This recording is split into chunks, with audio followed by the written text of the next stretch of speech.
সম্মানিত ভিউয়ার্স, কেমন আছেন সবাই? আশা করি আল্লাহর রহমতে ভালো আছেন, সুস্থ আছেন। আপনাদের সাথে আমি রয়েছি মোহাম্মদ রাশেদ মোশাররফ, শিক্ষক নিবন্ধনধারী, কারিগরি শিক্ষা ও trade instructor, Itna Nurpur DD Madrasa, Itna, Kishoreganj. সম্মানিত ভিউয়ার্স, আপনারা দেখছেন রাশেদ এডুকেশন টিভি।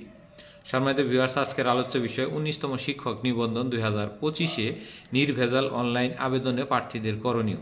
সম্মানিত ভিউয়ার্স, আপনারা সবাই জানেন যে 2025 সালের ফেব্রুয়ারি কিংবা মার্চের দিকে সম্ভবত 19তম শিক্ষক নিবন্ধন সার্কুলার প্রকাশিত হতে পারে।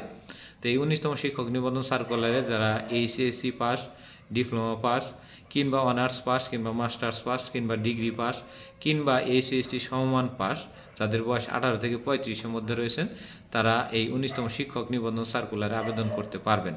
এবং অনেক ভাইরা কিন্তু এও জানেন না যে এইচএসসি বিজ্ঞান, এইচএসসি কমার্স বা এইচএসসি মানবিক বা ব্যবসায়িক যেটাই হোক না কেন, কিংবা উন্মুক্ত থেকে পাশ করেও কিন্তু শিক্ষক নিবন্ধন দেওয়া যায় স্কুল 2 পর্যায়ে। তো আজকে আমাদের যে বিষয়টি সেটি হলো 19তম শিক্ষক নিবন্ধন 2025-এ নির্ভেজাল অনলাইন আবেদনে প্রার্থীদের করণীয়। তো সম্মানিত ভিউয়ার্স, মোটামুটি আপনাদের মাঝে 9টি থেকে 10টি নিয়ম বলবো। এটি যদি আপনারা মেনে 19তম শিক্ষক নিবন্ধন সার্কুলার আবেদন করেন, অনলাইন আবেদন করেন, তাহলে আপনার কোনো ধরনের ভুল ইনশাল্লাহ হবে না এবং পরবর্তী সময়ে এ নিয়ে কোনো সমস্যা হবে না। প্রথম যে কথাটি সেটি হলো, প্রার্থী যে পদে আবেদন করার যোগ্য এবং ইচ্ছুক, মনে করেন যে আপনি ডিগ্রি পাস করেছেন, এখন আপনি ইংলিশে আবেদন করতে চান, এটিকে আপনি আমাদের যে এমপিও নীতিমালা রয়েছে সেই নীতিমালা অনুযায়ী কি আপনার ঠিক আছে কিনা সেটি যখন শিক্ষক নিবন্ধন সার্কুলার প্রকাশিত হবে সেইখানে বিষয়টি দেওয়া থাকবে। তো এই নীতি অনুযায়ী যদি আপনি পড়েন বা যোগ্য হন তাহলে আপনি আবেদন করবেন। আদারওয়াইজ আপনার মনে হয়েছে যে আমি এই পদের যোগ্য বা এটি এই পদের মতোই বা সমমান বা আপনার মতো মনে করে হলে কিন্তু হবে না, এটি আমাদের এমপিও নীতিমালা মোতাবেক হতে হবে। এবং যদি আপনি ওই পদে ইচ্ছুক হতে চান তাহলে ওয়েবসাইটে প্রবেশ করে সেই পদের রেডিও বাটন ক্লিক করে আবেদনপত্রের ফর্ম ওপেন করতে হবে। এখন আমি একটি বিষয় বলে দিই, অনেকে আছে ব্যস্ততার কারণে নিজে আবেদন না করে আরেকজনকে দিয়ে আবেদন করায়। তো আবেদন করাইতে যায় কী করে, দেখা যায় যে আপনি পাশ করেছেন বাংলা পদে, সহকারী শিক্ষক বাংলা না দিয়ে হুট করে দেখা যায় বাংলার নিচে এক ক্লিক নিচে রয়েছে ম্যাথমেটিক্স কিংবা সোশ্যাল সায়েন্স। তো সেখানে কি হয়েছে, উনি হুট করে সোশ্যাল সায়েন্সের মধ্যে ক্লিক করছে, কারণ অনেকটি পদ তো হুট করে পদ হয়েছে, উনি আর লক্ষ্য করে নাই। যখন টাকা পয়সা পাঠানো শেষ, তারপরে উনি লক্ষ্য করছে এটি তো আমার ভুল হয়ে গেছে। তো এই ভুল কিন্তু আর পরবর্তীতে সংশোধন করা যায় না। তাই সম্মানিত ভিউয়ার্স, যিনি নিজে আবেদন করবেন উনি নিজে অবশ্যই যদি 1 মাসের মধ্যে যে কোনো একটি সময় বাহির করে উনি নিজে আবেদন করবেন এবং থাকা অবস্থায় সম্পূর্ণ দেখে তারপরে অনলাইন প্রিন্ট করবেন, তাহলে আপনার আবেদনটা নির্ভেজাল হবে। আদারওয়াইজ অন্য কাউকে আবেদন করলে ওই আবেদন কখনো নির্ভেজাল হবে না। যদিও হয় সেটি পার্সেন্টের সংখ্যা খুবই কম, অধিকাংশ পার্সেন্টই আপনার ভুল বা ওইখানে সমস্যা থাকবে। তারপরে আবেদন দাখিল বা সাবমিট করার পর তথ্য সংশোধনের সুযোগ নেই। যেমন আপনি এসএসসি পাস করেছেন, হয়তো সাল ভুল দিয়ে দিয়েছেন বা 19 সালের জায়গায় 20 সাল দিয়েছেন, বা 4.50 না দিয়ে 3.50 দিয়েছেন। তো এই যে ভুলগুলো, এই ভুলগুলো কিন্তু একবার যদি অনলাইন সাবমিট করেন তারপরে কিন্তু সংশোধনযোগ্য নয়। তো অনলাইন সাবমিট করার আগে আপনাকে বারবার দেখতে হবে। অনলাইনে আধা ঘন্টা ভরাও যদি দেখেন তারপরে কিন্তু আপনার নেট থাকলে এটা যাবে না। তার মানে আপনি সম্পূর্ণ তথ্য দেখে তারপরে অনলাইনে সাবমিট দিতে হবে, মানে একবারে পূরণ করে ফেলেছেন, মানে আর তথ্য আর কোনো চেঞ্জ হবে না। তো এইরকম তথ্য চেঞ্জ করার যদি মন চায় তাহলে আগেই চেঞ্জ করে সাবমিটের আগেই সম্পূর্ণ ক্লিয়ার করা হবে। সাবমিটের পরে তথ্য সংশোধন গ্রহণযোগ্য নয়।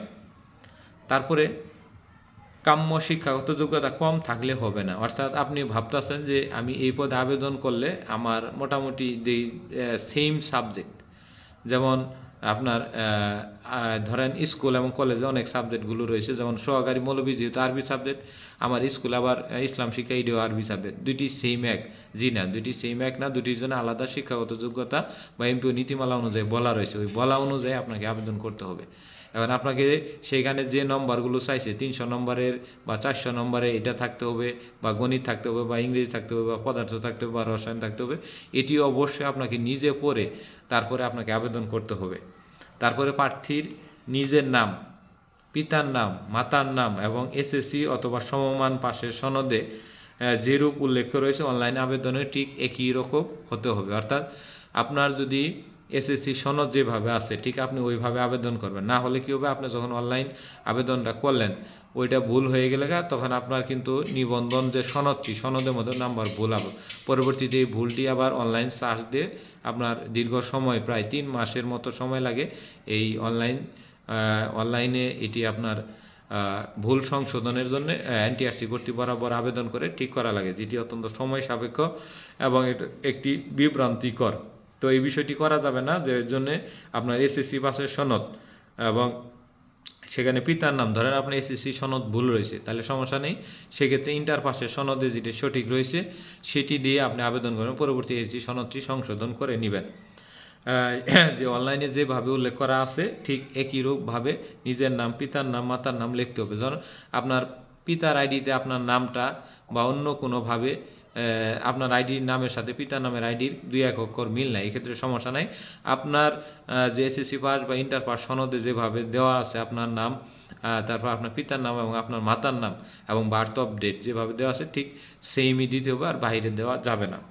সচল মোবাইল নম্বর ব্যবহার করতে হবে। আমি একটি বিষয় বলে দিই, যারা 19তম শিক্ষক নিবন্ধন 2025-এ আবেদন করবেন, আবেদনের সময় অবশ্যই সচল মোবাইল নম্বর, সচল বলতে বোঝায় যে সিমটি আপনি ব্যবহার করেন। ধরেন আজকে নেট নাই বা চার্জ নাই, সমস্যা নেই, কালকে নেট নাই চার্জ নাই, সমস্যা নাই, পরশু দিন নেট নাই চার্জ নাই, সমস্যা নাই, 1 সপ্তাহ চার্জ না থাকলেও সমস্যা নেই, কিন্তু আপনার সিমটি যেন সচল থাকে, মানে আপনি ব্যবহার করেন 3 দিন 5 দিন পর পর হলেও যেন ব্যবহার করেন, এরকম একটি সিম কার্ড নম্বরটি ব্যবহার করব। কারণ ওইখানে আপনার প্রিলিমিনারি পরীক্ষার এসএমএস আসবে, লিখিত পরীক্ষার এসএমএস আসবে, ভাইভা পরীক্ষার এসএমএস আসবে, এবং পরবর্তীতে আপনার যদি সার্টিফিকেট দেওয়ার জন্য যদি কোনো এসএমএস সিস্টেম চালু করে তাহলে সেখানেও ওই এসএমএস আসবে। অর্থাৎ একটি সচল ফোন নাম্বার ব্যবহার করতে হবে।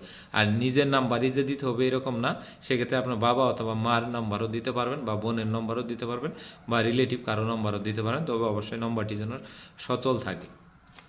তারপরে রেফার্ড কোনো প্রার্থীর আবেদন গ্রহণযোগ্য হবে না। আপনি যখন অনলাইনে আবেদন করবেন, ধরেন আপনার এই অনলাইনে আবেদন 1 মাস সময় দেওয়া হয়েছে, 1 মাসের মধ্যে দেখা যায় আর 5 দিন বা 7 দিন পরে আপনি একটা রেজাল্ট পাইতেছেন, সেটি ডিপ্লোমা 8ম পর্বের হোক বা অনার্স ফাইনাল ইয়ারে হোক কিংবা অন্য কোনো স্তরেরই হোক না কেন, বা এইচএসসি পরীক্ষা হোক, তো সেই ক্ষেত্রে আপনি কিন্তু আবেদন করার যোগ্য হবেন না। এই ক্ষেত্রে আবেদন করা যাবে না। অর্থাৎ আপনি হয়তো ক্যালকুলেশন করে বাহির করলেন যে আমি আপনার নাম্বারটা দিয়ে দিছি, আমি এত পয়েন্ট পাবো, যে আমি 4.50 পাবো, আপনি আবেদন করলেন, এই ধরনের আবেদন কি বলে 19তম শিক্ষক নিবন্ধন 2025-এ গ্রহণযোগ্য নয়, বা আমাদের নীতিমালা অনুযায়ী গ্রহণযোগ্য নয়।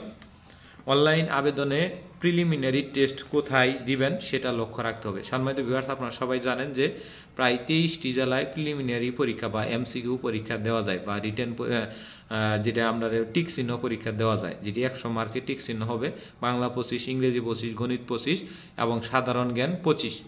তো আপনি যখন প্রিলিমিনারি পরীক্ষা দিবেন, ধরেন আপনি জামালপুর জেলার লোক, এখন আপনি ঢাকা থাকেন, এখন ঢাকা হয়তো 1-1.5 বছর থাকবেন, তো সেক্ষেত্রে আপনি কিন্তু যদি কোনো মতে প্রিলিমিনারি ঢাকা দেন, তাহলে আপনার কিন্তু প্রিলি ঢাকাতে দিতে হবে, রিটেন ঢাকাতে দিতে হবে, এবং ভাইবা তো সবার জন্যই ঢাকা, অর্থাৎ প্রিলি রিটেন দুইটাতেই ঢাকা দিতে হবে। ধরেন আপনি জামালপুর যদি দেন, তাহলে আপনার লিখিত পরীক্ষা হতে হবে ময়মনসিংহ।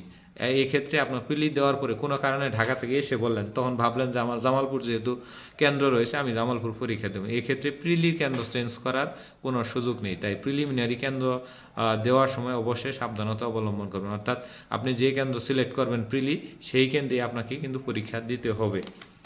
আপনি আবেদন করার সময় পদের নাম, পরীক্ষার সংশ্লিষ্ট বিষয়, ট্রেড এবং শিক্ষা প্রতিষ্ঠানের ধরন ও সর্বশেষ এমপিও নীতিমালা অনুযায়ী প্রয়োজনীয় শিক্ষাগত যোগ্যতা আছে কিনা এটি দেখে নিতে হবে।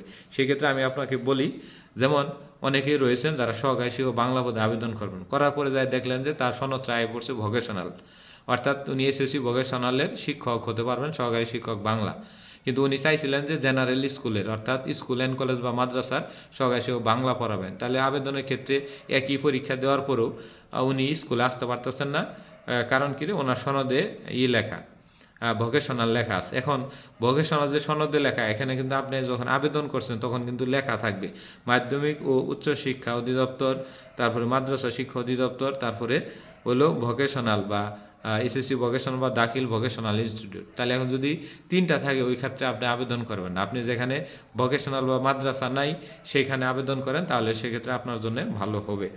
এক্ষেত্রে এটি হলো। আর আবেদন করার সময় অবশ্যই নিজে আবেদন করবেন। আবেদন সাবমিটে আগে সম্পূর্ণ ভালোভাবে দেখবেন, সংশ্লিষ্ট যোগ্যতা অনুযায়ী আবেদন করবেন। আবেদন সংক্রান্ত কোনো সমস্যা হলে এই ক্ষেত্রে সবচেয়ে ভালো হয় টেলিটক বাংলাদেশ লিমিটকে ফোন দেবেন। এই ক্ষেত্রেও যদি না হয় বা আবেদন আপনি না করতে পারেন, সেক্ষেত্রে আরও একটু ভালো কম্পিউটার দোকানে গিয়ে আবেদন করবেন। যদি তারাও না পারে তো এনটিআরসিতে গিয়ে লিখিত অভিযোগ দেবেন। আরেকটি বিষয় বলি যে আপনি অনলাইন আবেদনের জন্য 1 মাস সময় পাবেন। তো 1 মাস সময়ের মধ্যে আপনাকে কিন্তু আবেদন করতে হবে। আপনি অবশ্যই প্রথম দিকে আবেদন না করে মাঝামাঝি সময় আবেদন করবেন এবং সময় শেষ হওয়ার কম করে 72 ঘন্টা বা 3 দিন আগে আবেদন প্রক্রিয়া সম্পন্ন করবেন। কেননা ওই সময়গুলোতে ব্যস্ততা থাকে, অনেক সময় আছে সার্ভার কাজ করে না। এ কারণে যদি সময় না বাড়ায় তো আপনি কিন্তু আর আবেদন করতে পারবেন না। এই জন্যে 3, 4, 5 দিন আগে অবশ্যই আবেদন করার চেষ্টা করবেন। আর না হলে কিন্তু লাস্টের দিন আবেদন করলে যদি আবেদন না করতে পারেন, সেজন্য এনটিআরসি কর্তৃপক্ষ কিন্তু আপনার কোনো দায়ী দাবি নেবে না, কারণ যথেষ্ট সময় দিছে তার আগে আবেদন, অর্থাৎ আপনি 7 দিন সময় হাতে রেখে আবেদন করার চেষ্টা করবেন। এই হলো আমাদের 19তম শিক্ষক নিবন্ধন 2025-এ নির্ভেজাল অনলাইন আবেদনে প্রার্থীদের করণীয়। সম্মানিত ভিউয়ার্স, আমার এই ভিডিওটি গ্রাম বাংলা ভাষায় আপনাদের বলে দিয়েছি। আমার ভাষাগুলো সম্পূর্ণ একেবারে গ্রামীণ, আমার শিক্ষার মতো ভাষা না, যেগুলো স্টাইলিশ বা বলার ধরন অনুযায়ী না। তবে আমার এই ভাষাগুলো দিয়ে যারা বুঝতে পেরেছেন তাদের জন্য এটি আমার কৃতজ্ঞতা, এবং তারা যদি তাদের আমার এই বুদ্ধিগুলো প্রয়োগ করে 19তম শিক্ষক নিবন্ধন 2025-এ আবেদন করেন, তাহলে আমি মনে করব যে আমার এই পরামর্শগুলো অনেকটা ভালো হয়েছে এবং আমার জন্য উপকার হয়েছে, আপনাদের জন্য উপকার হয়েছে। তো আশা করি ভিডিওটি ভালো লেগেছে। যদি ভালো লেগে থাকে তাহলে অবশ্যই লাইক, কমেন্ট, শেয়ার দিবেন। আর কোনো কিছু বুঝতে অসুবিধা হলে অবশ্যই কমেন্ট করবেন। আমরা 24 ঘন্টার মধ্যে আপনার কমেন্টে উত্তর দেওয়ার চেষ্টা করব। ধন্যবাদ সবাইকে, সবাই ভালো থাকবেন।